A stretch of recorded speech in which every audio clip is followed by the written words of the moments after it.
And I think this year I kind of discovered that a lot of those solutions come with like unintended consequences, and that if you're not thinking things through really clearly and you're just really focused on like solving every single issue that comes across your desk, that you're not really going to be a particularly strong like strategist. Couldn't make it work. We had one that was written it was written before I started, and maybe term and a half in, Becky and I sat and said, this isn't right, is it? Like, this isn't working for us. Like, stand back at the beginning of summer 2 and apologise and say, I tried to give everyone time. I tried to do it in a clever way. I tried to do it within, stealing a little bit of time here and there for the 1265. And like, I sent out so many emails, guys, so many emails.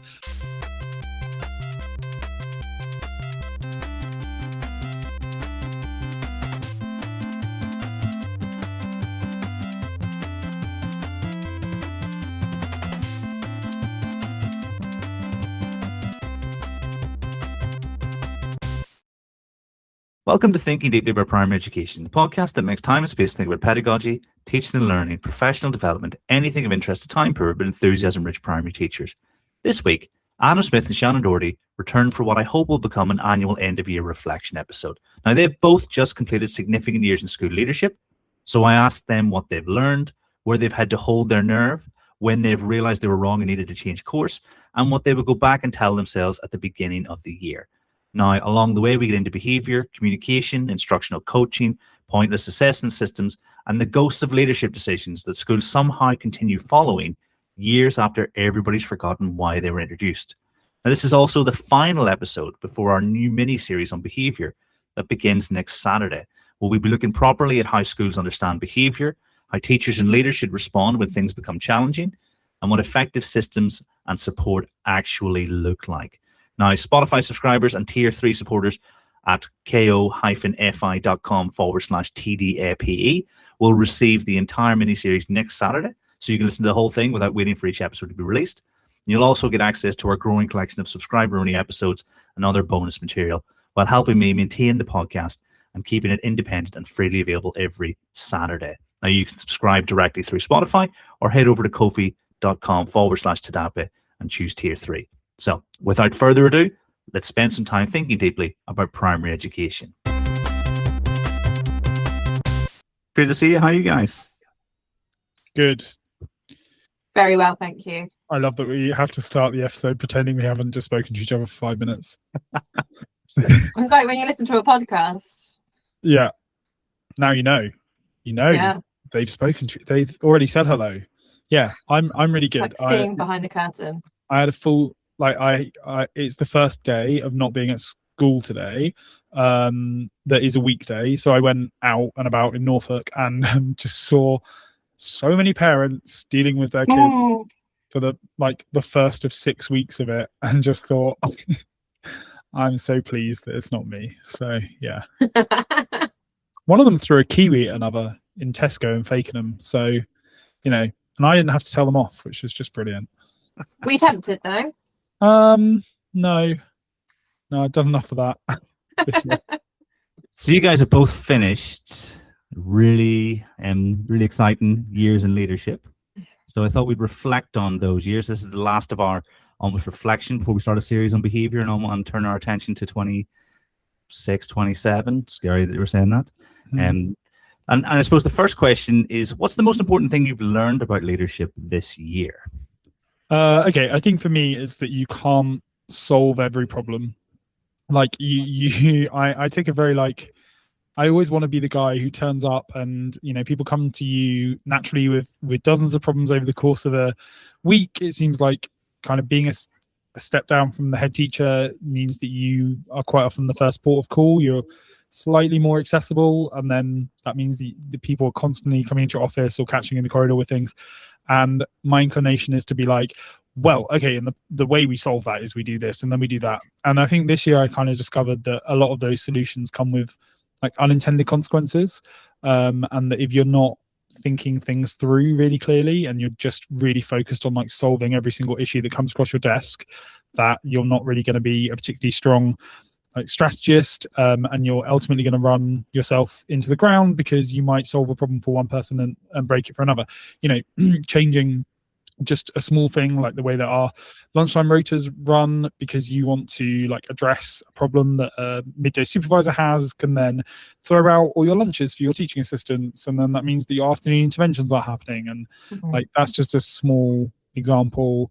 And often those problems that you've created by trying to solve problems don't reveal themselves until like 6 weeks down the line, and suddenly it's your fault that no one's had any key stage 2 phonics intervention in the afternoons because you tried to make it so the MSAs could go for lunch at 11:30 instead of 11. So yeah, that is what I have learned this year, is don't try to just come at every problem with an instant solution. And did you have to develop any sort of coping strategies for not being able to solve everything? Because like you're saying, it might affect you then when you go home and say, actually, I wish I'd done better on that. But did you have to develop? Because I think in terms of life admin, I've learned a lot from you over the last number of years. So I'm thinking maybe listeners think if there's a way they can cope with this.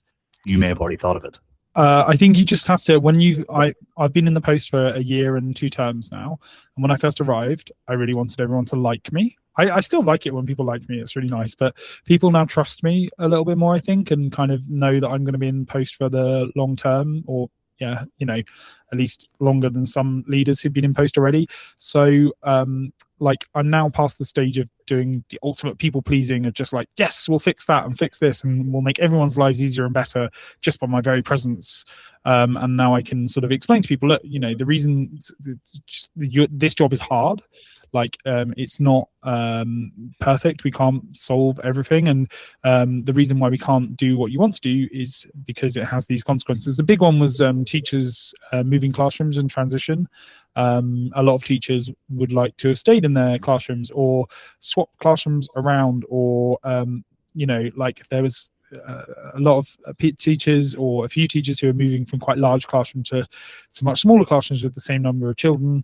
And I think in the past, the inclination was like, yes, well, we'll rip this out and do that and sort this out. And it was a bit more like, okay, well, let's see if we can move your tables around. But unfortunately, the kind of constraint is this, and the money could be spent here. And I will help you as best I can. But realistically, I was going to say us tearing the sink out. We did end up tearing the sink out, or at least we will over the summer. But, it was a very poorly placed sink to have in a year 4 classroom.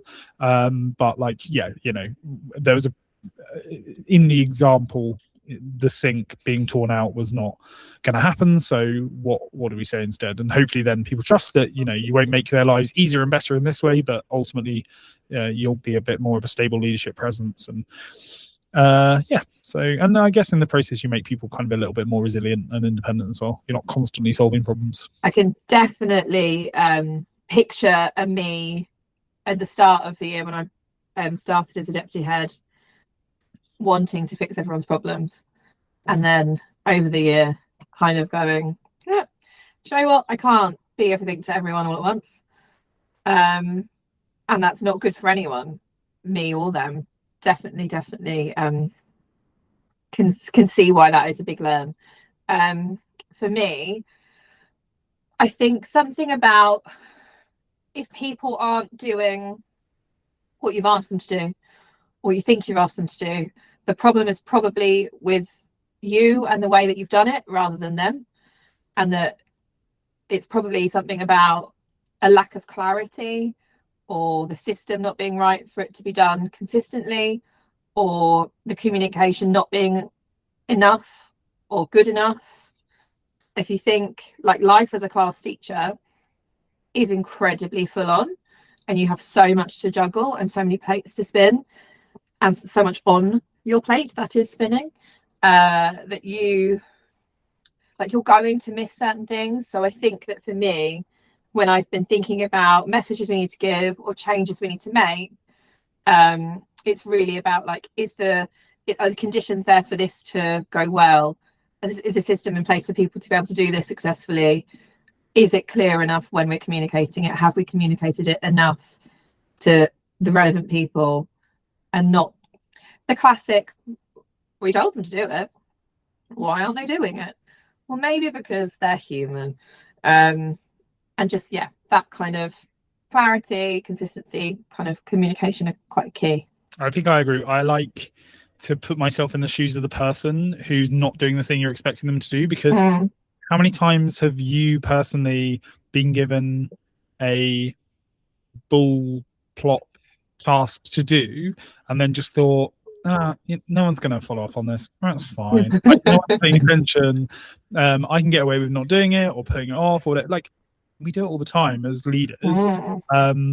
And it's a necessary part of the job. Unfortunately, the things that I'm asking people to do, by the very nature that I am asking them, are not nonsense. They're deeply important, strategic, life-changing things. So, obviously the whole thing falls apart then, because people should just be doing them. But it's worth trying to put yourself in the other person's shoes and be like, well, if we don't just assume that it's like laziness, incompetence, which I also demonstrate in my work, then I think that's a good sort of test to put yourself through.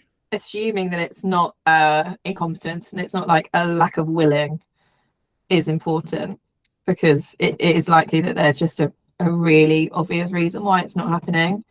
And I think over the year, people have been able to tell me more and more when they've got, actually, I don't understand that, or can you tell me again, or I just don't understand the rationale for it. And most of the time I can sit down and give people the rationale, and there are a few things, as you will both know, where you just have to go, actually, we just need to get it done now.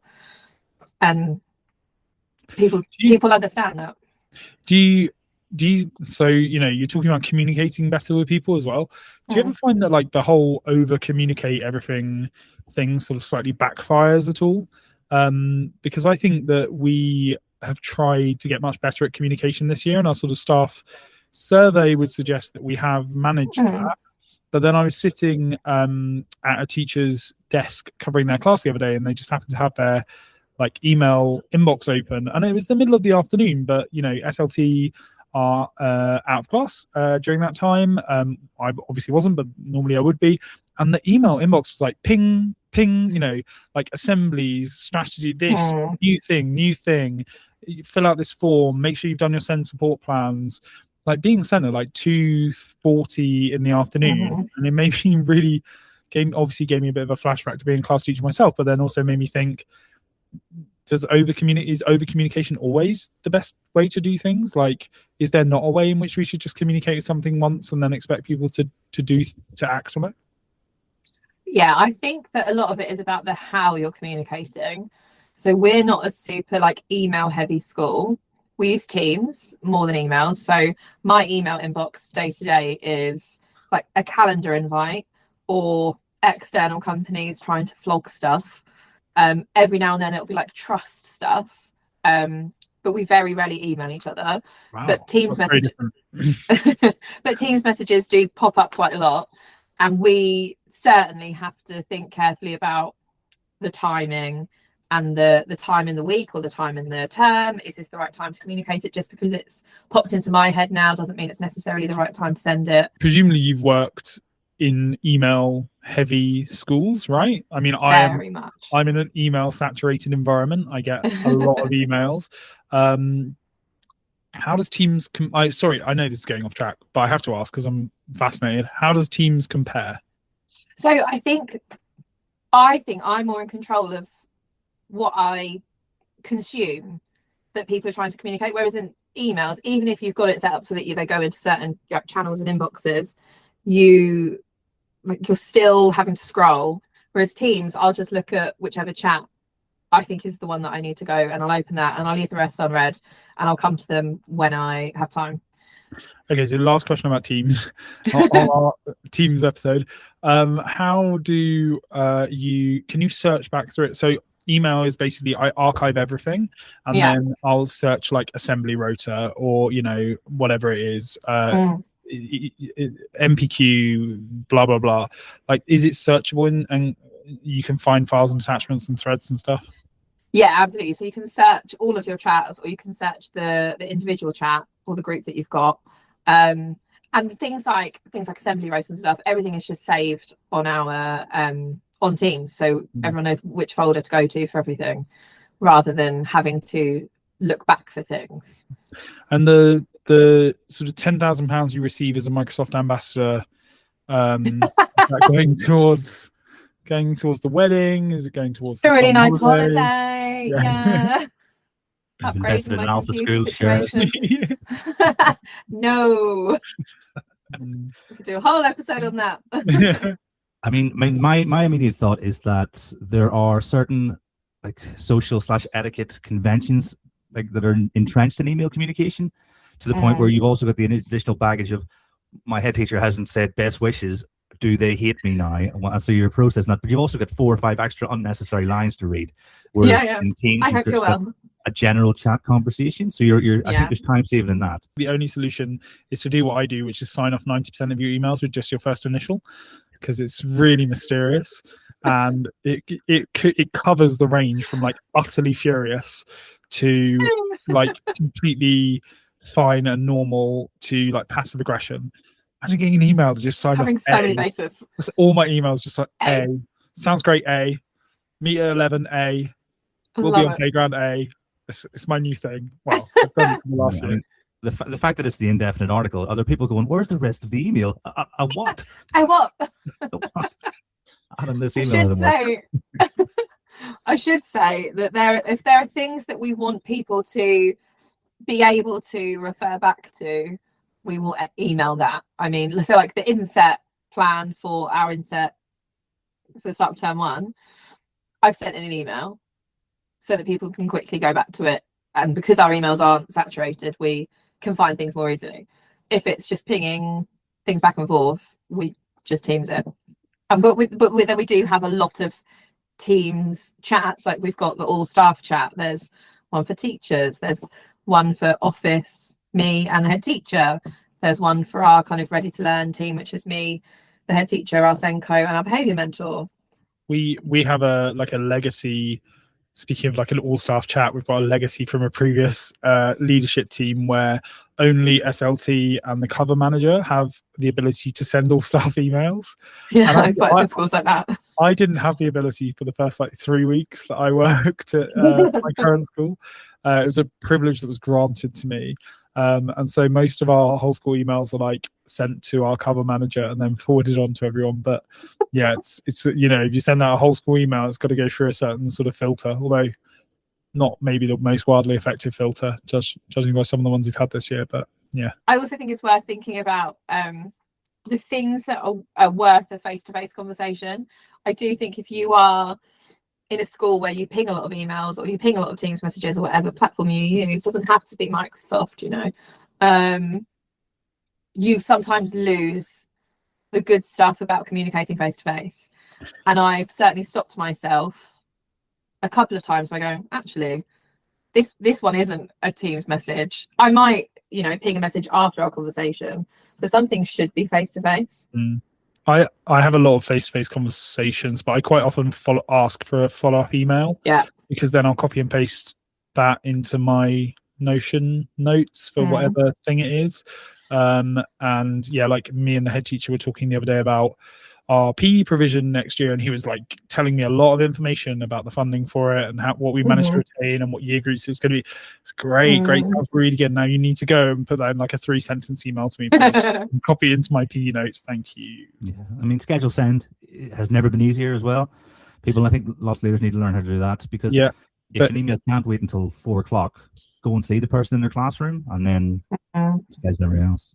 But if you work in such a heavily email saturated school as me, we have our like morning operational briefing, which I named ops, and has really stuck, and everyone's like, are you on your way to ops? We're going to ops. I love it. So we have ops at 8 o'clock. Oh, I'm so proud of that. So we have ops at 8, but everyone's schedule sends for 8 o'clock. So you're sitting, you open up your laptop in op, ping, ping, ping, ping, ping. You know, I will schedule send for like 8:04 because I'm just kind of crazy kooky like that. Just, you know. That's what I do. Yeah, 7:57. Mine tends to be like 7:11, 7:13. Oh, that's 7:11 in the morning. That's when I'm in work. Yeah, but that's when lots of us are at work. Yeah, no, I'm often at work at that time. In my defense, I just wouldn't necessarily expect other people to be. But yeah, you know, you got to be a bit creative with your schedule send. I think a rogue one would be schedule send for like 1:56 p.m. Who's doing that? That's not okay. Crazy. First thing in the morning, or after the kids gone home. That's when schedule send is for. So if we take a short break before the next question, the first part of that conversation kept returning to the clarity, coherence, and whether the systems we create actually make it possible for teachers to do what we're asking of them. And that's exactly the thinking behind the story of mathematics. It's a complete primary mathematics curriculum in which important ideas have been broken into their component parts, carefully sequenced and revisited frequently. And children are never really far away from the next time they'll meet an idea, which means teachers are not constantly having to reteach large blocks of content that disappeared from view months earlier. And the story of mathematics gives teachers the curriculum, the task, the assessment, and the subject knowledge behind what they are teaching. It reduces the need to piece together disconnected resources while helping teachers understand the mathematics more deeply. And so if mathematics curricula is something you're considering for 26-27, you can find out more through the link in the episode description or by emailing us at support@alta-education.com. Now, back to Adam and Shannon and the moments this year when they've had to hold their nerve. Has there been any sort of time when you've had to really hold your nerve as a leader, or perhaps alternatively realize that you needed to change course on something that you had previously held your nerve on? Holding my nerve across the year, especially when you think of like real pinch points in the terms and when people are tired, is not pulling the trigger to suspend or go to like a really what feels like a harsh sanction. Because like if you've been to a talk that I've done at a research head or a TDAPE conference in the last calendar year or school year even, I talk a lot about how we've reduced our suspensions over the year, and we had 30 in term 1, and then we went to 8 in term 2, and then 4, 1, and we spiked in term 6, up to like 6 I think. And like term 1, those were absolutely necessary, and we needed to set the tone, make sure people knew what was and wasn't okay. But when people are tired and children are pushing buttons and pushing boundaries, sometimes staff can be quick to go, well, I think they should be sent home. And for me, the easiest thing in the world would be to go, yes, of course, I'll make that phone call because it will please the member of staff. It will make them feel better in that moment, but it's not always the right thing to do for that child. And we've had a bit of a shared policy with the people that deal with the behaviour the most, like me and the head, our behaviour mentor, our Senko, we're the ones that go out and respond. We have a shared understanding that if we think we can turn that child around and bring them back down, then we'll put the time into that, rather than just going, they've done, therefore they are suspended. And that's been tough at times because staff query it and say, but why? I don't understand why that wasn't a suspendable offence or whatever. And in our policy, our stage 5 behaviours, one of the possible next steps is an external suspension, but that's one of a list. And so it's highlighting that to people and saying, what impact do you think that might have? Do you think it will fix this? And sometimes it does, and sometimes that is the right answer. And that obviously by our numbers, it has been the right answer many times, but not always. And sometimes for us, it's been about just saying, just hold fire, leave it with me for a bit, go back to your classroom. Let's see if we can bring this child down. They may not return to the classroom, but it's not necessarily about sending them home straight away. I think for us,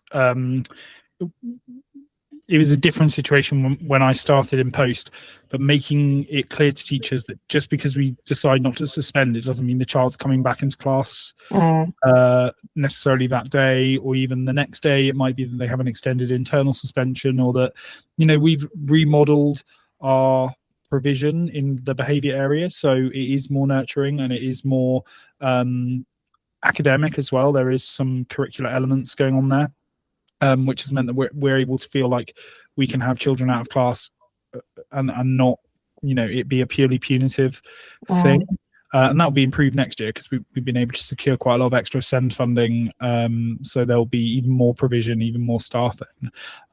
Teachers generally don't seem to, and again, thinking back to my own time as a class teacher, which wasn't that long ago, I think it was more about having the child in your classroom and returning to your lessons rather than whether they're on premises or off premises necessarily. I mean, depending on the severity of what's happened, but yeah, that seems to be much better received when you're saying, well, look, they're going to be internally suspended for this period of time. Yes, and as we know, that is what the government would like us to head towards doing more. It's a really tough one for us because we don't really have the capacity to do lots of internals. We'd do more if we could. We don't have the people, we don't have the space. I would love to find a way of making that work going forward.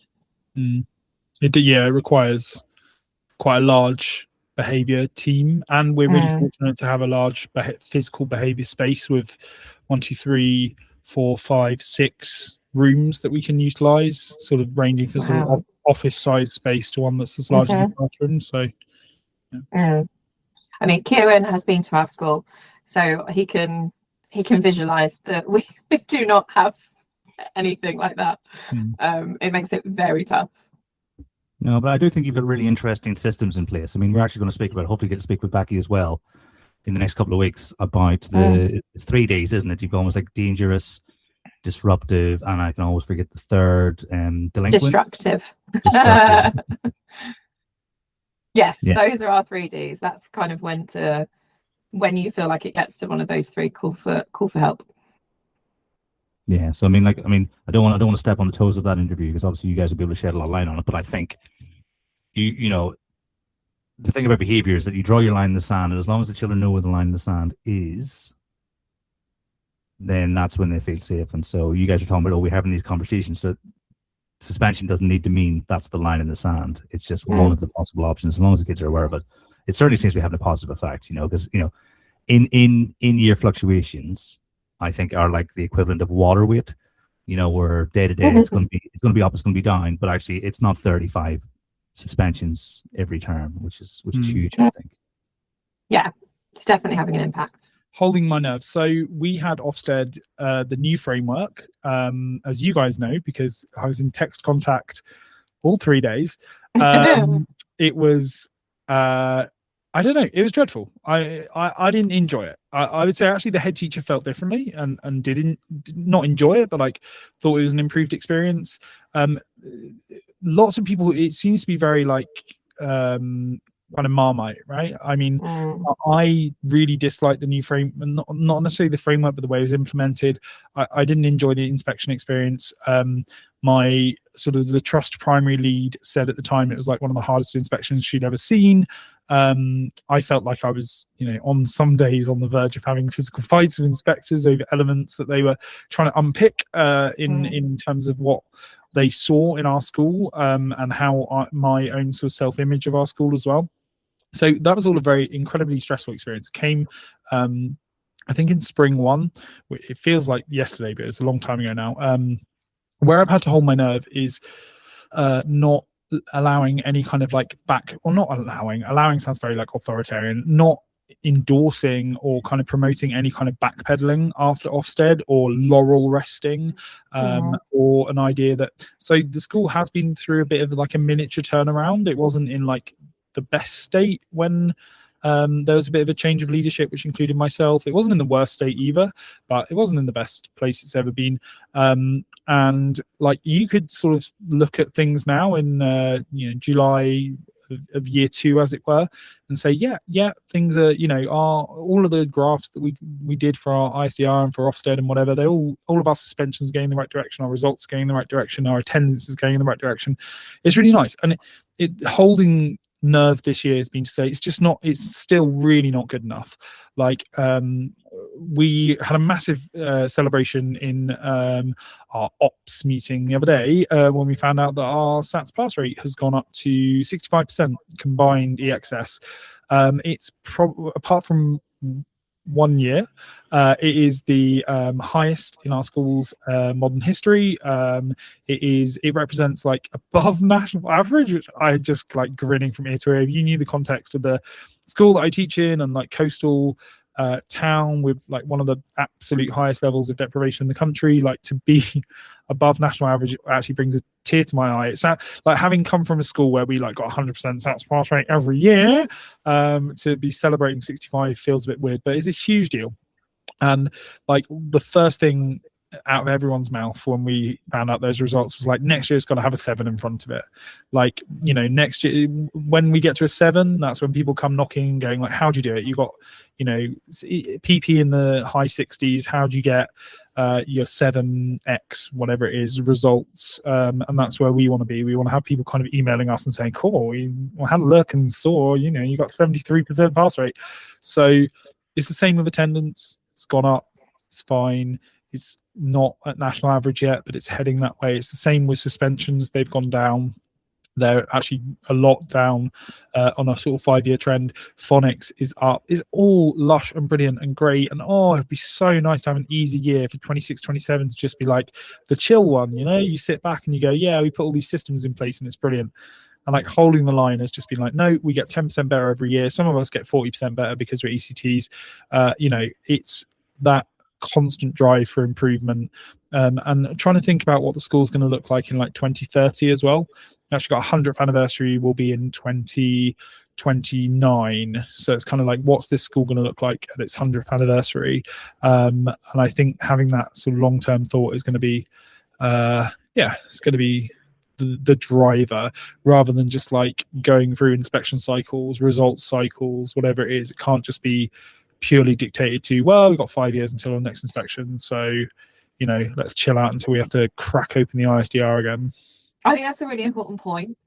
And I can imagine that some staff would see those results and see that you've gone through Ofsted and go, oh, okay, like pressure's off for a bit. But that's such a dangerous place to get to, isn't it? And I think, you know, you can have the immediate post Ofsted, that's done, but you have to keep striving for improvement. And I think I saw a really nice example of it when I did a keynote, like a workshopy talk at the Flying High Partnerships Trust Conference, and their whole focus was being better for their kind of pupil premium students, and their results are like strong as a trust. Obviously schools will differ, but on average they've got a lot of schools, on average their results were really strong.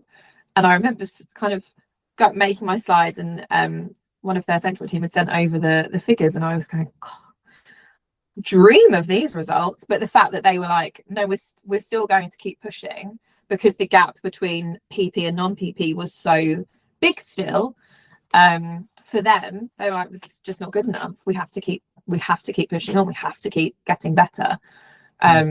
And I think that's so important, that people can see the results and see that the Ofsted is done and think you're fine, but actually you're still working damn hard for your kids. I think that speaking of the PP gap, one of the interesting revelations that we had this year was, God, we were like really slapping ourselves on the back. Whoa, what PP gap? You know, like actually our PP kids kind of almost outperform in some areas. And then it struck me like a bolt of lightning. I was like, oh, like 95% of our kids should be PP. Like that's what it was. There's no gap, because like nearly our entire, looking at our catchment area, looking at the kids who come through the door. And I don't say, you know, this is a community I grew up in. So like, I'm not saying this from an outsider's perspective. Like I was definitely free school meals growing up. And like, I think that 95% of our kids should be PP. It's just obviously getting them registered and stuff like that. So yeah, the PP gap has been an interesting one this year, because we were so proud of ourselves, and then had this realization, no, there's no real PP gap, because there's not really a significant cohort of non-PP students in reality. Do you guys want to talk about where you've changed tact then, or you've changed direction? Do you mind if I start, Shannon?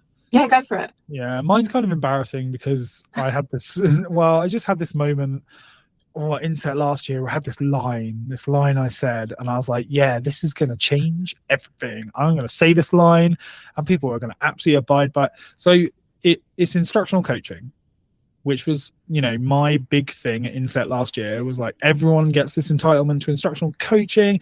We're going to do it. It's going to be great. And I stood up in front of everyone and went, you know, I don't think we should be half-assing anything. We're going to full-ass this. And that line has like absolutely come to haunt me over the last year, because inevitably with any implementation of something as like workload, like intensive as a fully fledged instructional coaching program, you just end up half-assing it. You end up like not doing it every 3 weeks, or like, oh, I'll catch you for 10 minutes at lunchtime to do this. And every time in the back of my head is me standing in a year 6 classroom going, we're gonna full arse it, guys, we're gonna full arse it. And it has not been full arsed, and I have had to like stand back at the beginning of summer 2 and apologize and say, I tried to give everyone time. I tried to do it in a clever way. I tried to do it within, stealing a little bit of time here and there for the 1265. And like, I sent out so many emails, guys, so many emails. But the reality is, like, the model that I had constructed does not work consistently in our school. Like, tweak, change, EF implementation cycle, do it all, full arse it, and you still end up half-arsing it because you're ultimately relying on other people. So next year we're sticking with drop-ins. I do like Step Lab. I do think the drop-ins feature is really powerful. I do think that the CPD stuff on there is good. So we bought another year of Step Lab subscription. We will still use instructional code. I ultimately think that it has value. We certainly will continue to use it with our ECTs, as we are mandated to do. But we will use it as well as a sort of like targeted kind of tool that we can help teachers who might need a little bit of extra support in a certain area. But I've come up with a sort of more self-assessment route towards teaching and learning that will be done in collaboration with line managers and senior leadership. So I've had to hold my hands up and say, look, my beautiful best laid plans were, if you'd have seen the spreadsheet, it was stunning. It had this whole like beautiful staggered structure to it where everyone was going to get something. If you'd have seen all the time I spent setting up Step Lab and putting everyone's names in and arranging terms and getting emails that said engagement this week was 37%, like it was stunning. It was beautiful. It was whatever the thing is: learn, do, engage, review, plan, update, cycle, 3 little pictures of a tree. It was all that. And it was still rubbish. So I'm sorry to everyone at my school that I stood up and said that. And we'll do something easier next year. Not easier, just sort of like more realistic.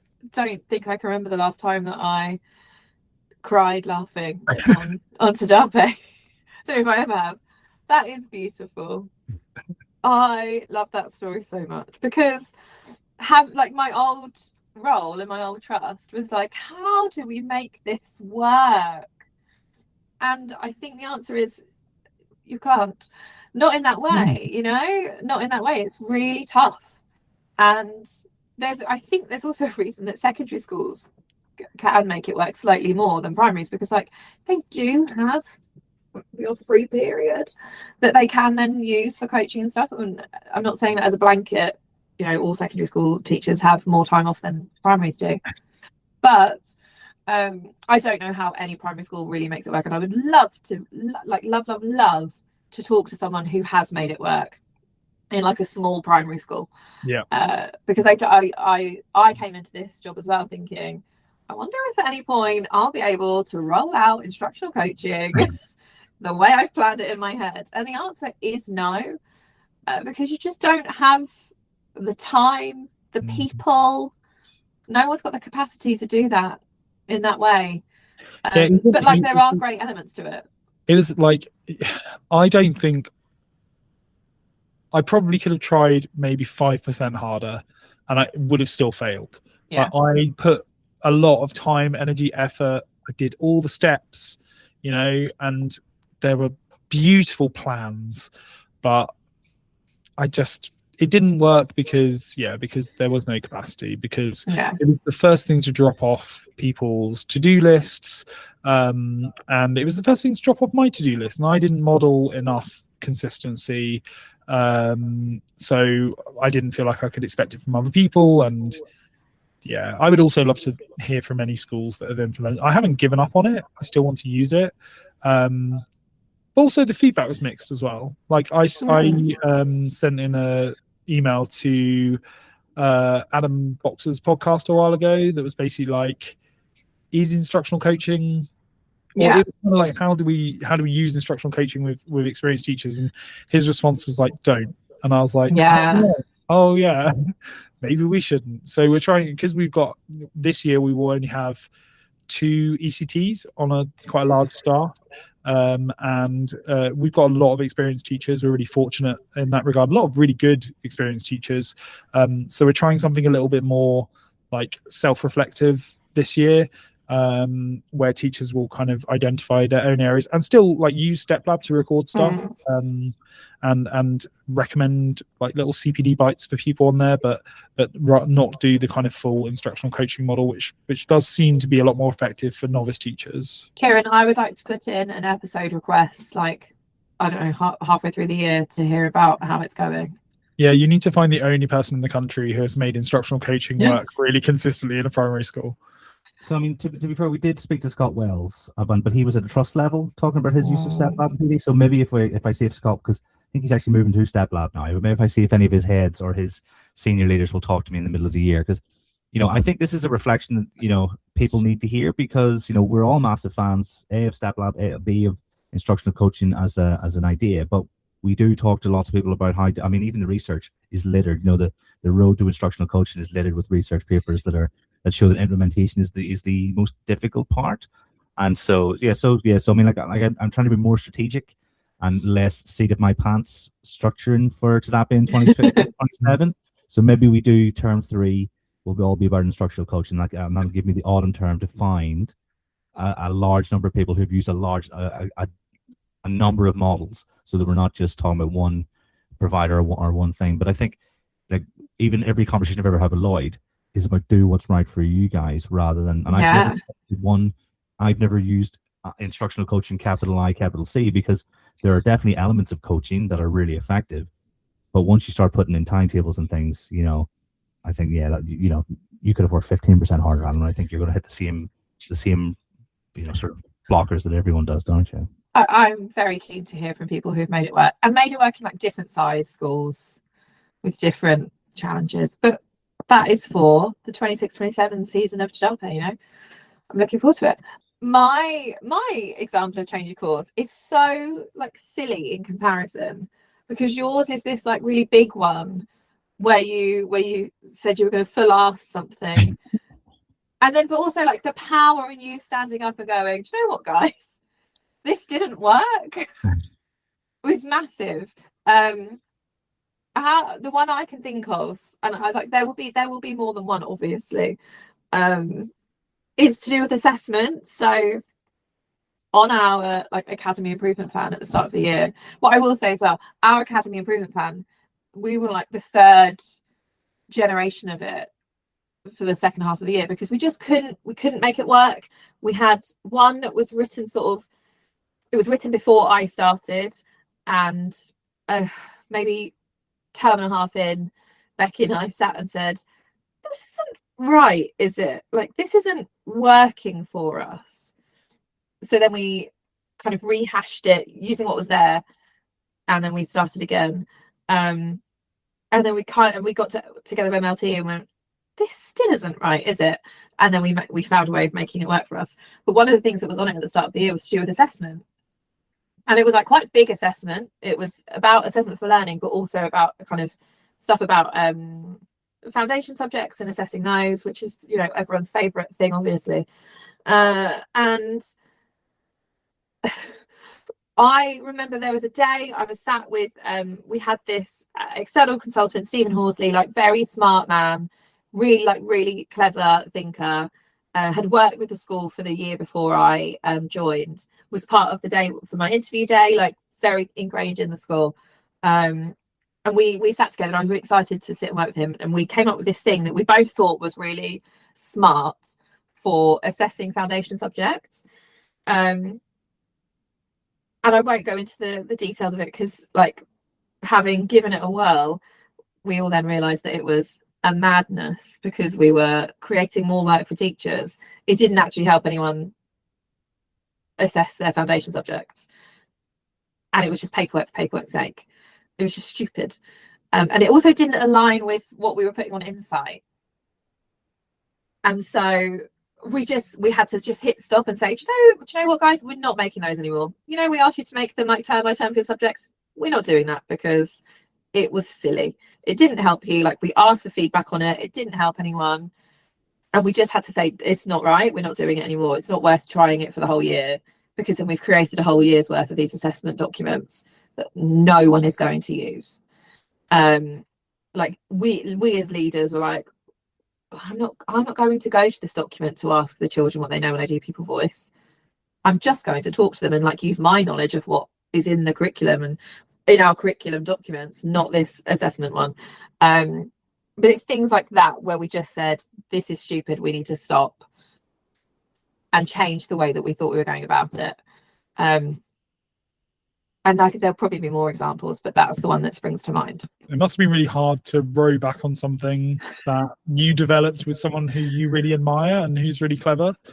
Yeah, and what's the timescale for like rocket launch to like implosion here?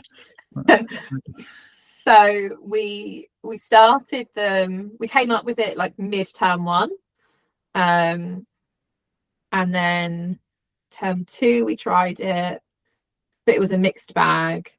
And then like for term 3, so after Christmas, we just went, no, don't do that anymore. Like, I know that's what we asked you to do as subject leaders, but please don't do that again. Because we'd had those conversations firstly with our 2 phase leaders who teach year 2 and 3, so we could kind of gauge their views, and then wider. And I mean, obviously the consensus was that it was just silly.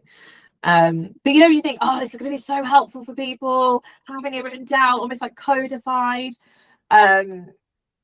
And then I, you know, was able to have that conversation with him and say, oh, that actually wasn't useful, and we didn't need to do that piece of work.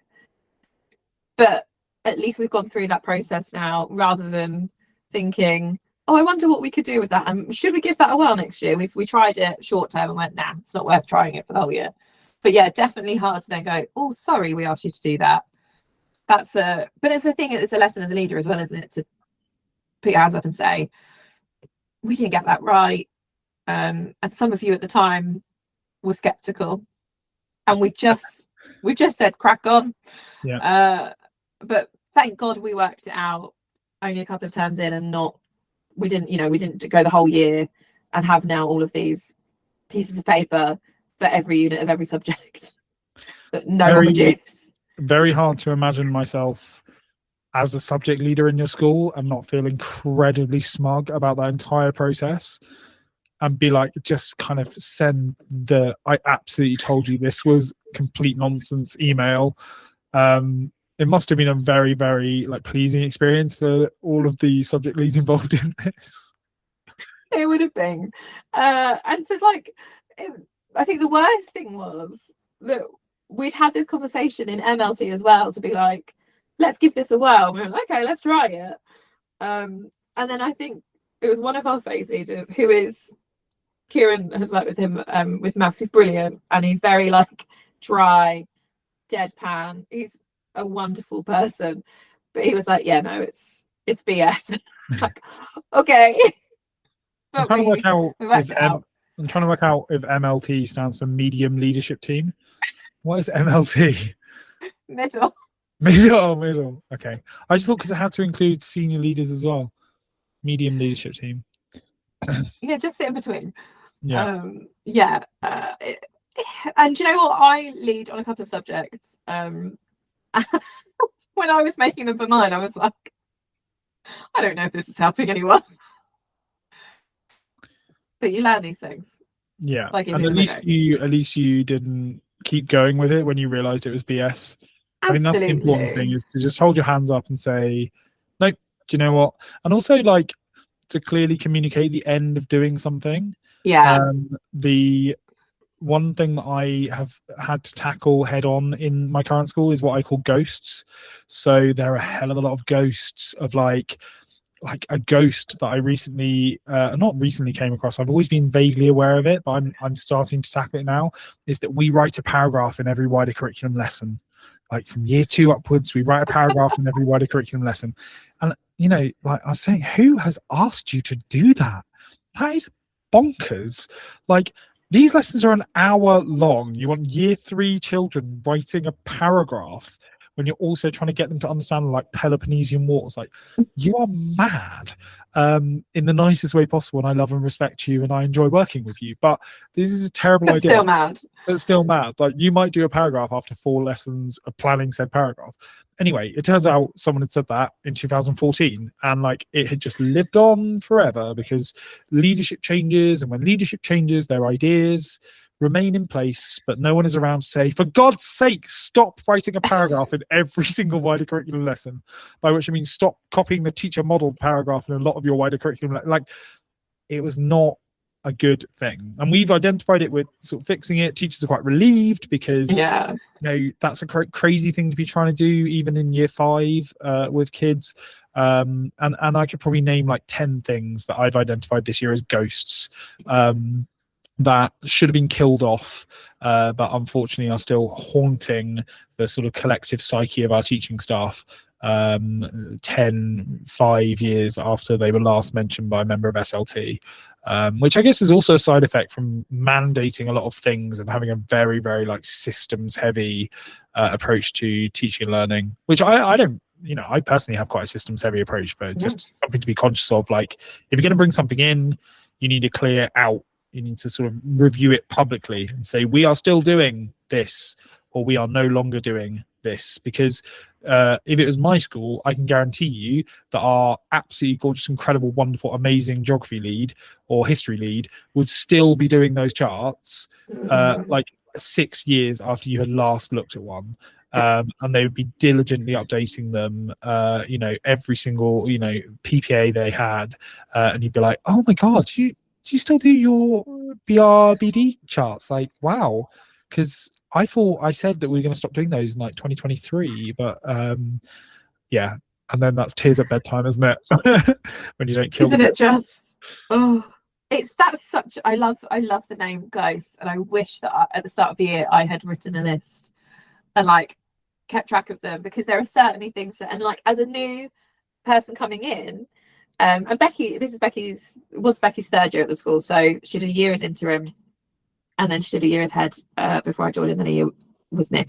And there were so many things that I'd hear about, and then I'd kind of at some point go into our office and go, someone just mentioned this. Is this a thing we do? And she'd be like, no, but it's just a hangover from what's happened previously. And you're so right. Like, if you don't put an end to it, there is someone who should be going, well, that's always on my subject leader to-do list, or that's always on my teacher thing that I must do. A bit like I've worked in schools where, you know, you have to have the learning objective and success criteria color coded, you know, whatever, written down, and that's been something that they've done historically, and no one ever said that they were stopping. And so you had some teachers were, and then new to the school teachers weren't. And you're like, why are these people doing it? Because that's what they were asked to do. It was not my current school. It was another school I went to work in somewhere else in Norfolk. I turned up, and every lesson, I think it was every maths lesson, was phrased in like the second. There was some really bizarre way of writing maths titles that was like, he will be able, whatever it was utterly bizarre. It was like the flimsiest thing ever, because you like pushed at one single Jenga brick and everyone was like, oh, we're stopping doing that. Today's lesson is called using a protractor, and not like, he will be able to wish upon a protractor to create angles and think of obtuseness. Like, it was unbelievable the way that they were writing these titles in maths. I must have a photo of it somewhere. I wish I could remember how they were. I'm sure it was like, I wish. I'm sure it was all I wish. I wish I could use a protractor. I wish. I've seen I wish. I've seen that somewhere. Anyway, there was like, I was like, you no longer have to write maths titles that are like, I wish I could do 2-digit addition. You can do 2-digit addition, mate. It's quite easy. You've got I'll show you how to do it. It's the whole point of the lesson, but you don't need to wish. Okay, it's just 2-digit addition is the title of the lesson. So yeah, even that whole thing of like, I can do this. Well, you can't yet, so why are you writing you can at the start of a lesson? Or I will do this. Why can't we just write the title? Why can't we frame every year 6 lesson objective as, I really should by this point be able to do this? I think that's what every single year 6 maths lesson should be. There is no new content. I really, after 5 years, should be able to do short division, and yet, that's what I'm going to mandate all of our year 6 teachers do next year. Just very passive aggressive learning objectives, which will just inevitably fizzle out and be a ghost. Yeah, you say that. My youngest is obviously going into year 5 next year, and he signed his friend's birthday card with a small letter for the first letter of his name. I was like, you're absolutely kidding me, son. Oh my god, the front page of SATs papers.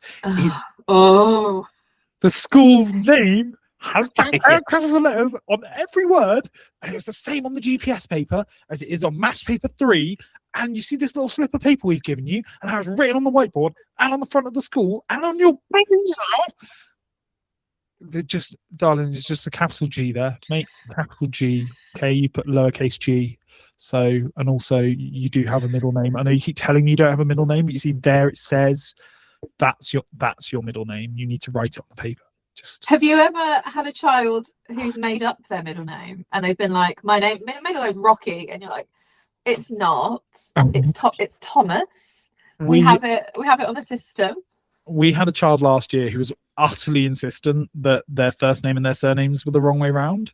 And like, to be honest with you, knowing what I do about like the administration of the DFE's database, like, completely plausible that their first name and their surname are the wrong way around. I mean, multiple children who just have entirely wrong dates of birth and things, but like, it just pained him so much in every single SATs paper to write his name the wrong way around. And every single SATs paper it had to be corrected. Like, no, my friend, and he said his name then because he's a great kid, but no, that's your first name, that's your surname, and that's what the government says it is. So it's really, that's what we're doing. That's what it has to be, mate. That's what it has to be. And you can just see his little face like getting his rubber out. So yeah, hope he's doing all right. I'll be going into year 8 now. Crazy. Maybe they'll fix it by his GCSEs.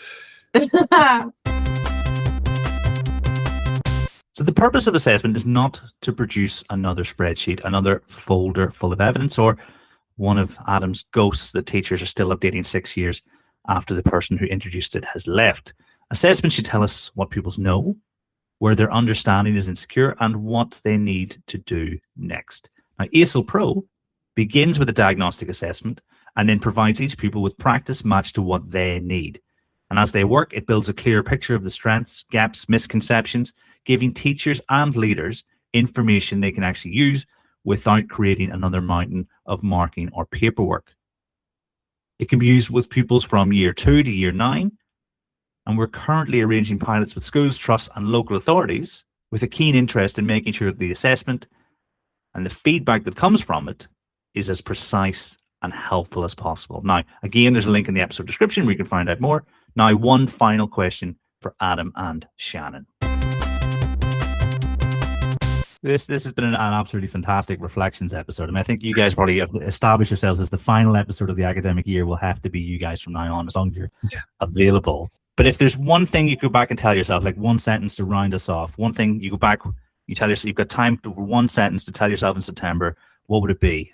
I think mine is, you don't have to fix everything this year. Mine is, you love your job.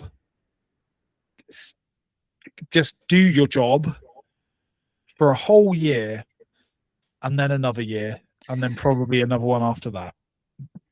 And because there's a lot of commas in this sentence, because the grass is almost certainly not greener, brackets, keep your chin up, close brackets, and then sign it off A, like my emails. I think there was some comma splicing in that sentence, but it's okay. There's a definite M dash, and you know. So. Yeah, so you went back in time and used ChatGPT to write your message to yourself. But I do like that you acknowledged the rules of time travel and didn't actually meet yourself. Shannon, you've caused irreparable damage to your past self, so who knows what's going to happen after this episode gets released. Sounds like me.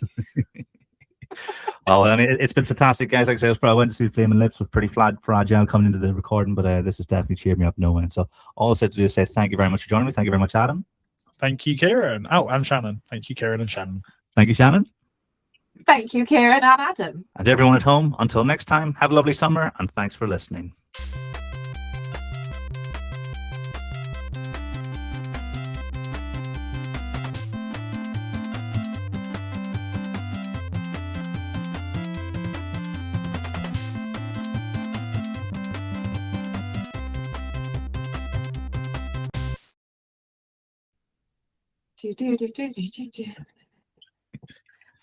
I'm just going to keep it going for